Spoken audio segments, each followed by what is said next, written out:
Cinema bazaar. నేను మీ anchor Hasini. Today cinema bazaar film news కి స్వాగతం సుస్వాగతం. తాజా సినిమా వార్తలు, gossips, box office reports, cinema రివ్యూలు మరియు స్పెషల్ ఇంటర్వ్యూస్ అందించడానికి మేము సిద్ధంగా ఉన్నాం.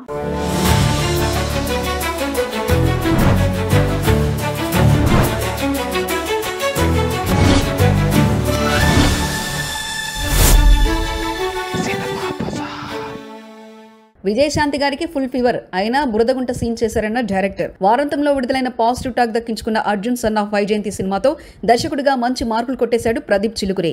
తాజాగా సుమన్ టీవీకి ఇచ్చిన ఇంటర్వ్యూలో సినిమా వెనుక జరిగిన ఆసక్తికరమైన విశేషాలు పంచుకున్నారు. వైజయంతి పాత్రను రాసేటప్పుడు విజయశాంతి గారిని దృష్టిలో పెట్టుకున్నాం. ఆమె చెయ్యదేలేదంటే కథనే పక్కన పెట్టేదాన్ని. అదృష్టంగా ఆమె ఓకే అన్నారు. సెట్లో ఆమె కళ్యాణ్ రామ్ గారిని చూస్తే నిజమైన తల్లి కొడుకులా కనిపించేది అని చెప్పారు. విజయశాంతి గారి కమిట్మెంట్ను గుర్తు చేసుకుంటూ ఫైట్ సీన్స్ కి డూపు వద్దన్నారు. ఫారెస్ట్లో బురదగుంటలో పడిపోయే సీన్లో ఆమె తానే చేశారంతే. షూటింగ్కి ముందు 3 రోజులుగా జ్వరం ఉన్నా షూట్ ఆపలేదు. 2 గంటల పైన ఆ సీన్ పట్టింది. అదే నిజమైన లేడీ సూపర్ స్టార్ పవర్ అంటూ కొనియాడారు. సినిమా బజార్ యూట్యూబ్ ఛానల్ తో పాటు సినిమా బజార్ డిజిటల్ ఈ పేపర్ మరియు సినిమా బజార్ వెబ్సైట్ ను కూడా చూస్తూనే ఉండండి. మరిన్ని సినిమా అప్డేట్స్ కోసం సినిమా బజార్ యూట్యూబ్ ఛానల్ ని సబ్స్క్రైబ్ చేయండి, లైక్ చేయండి, షేర్ చేయండి.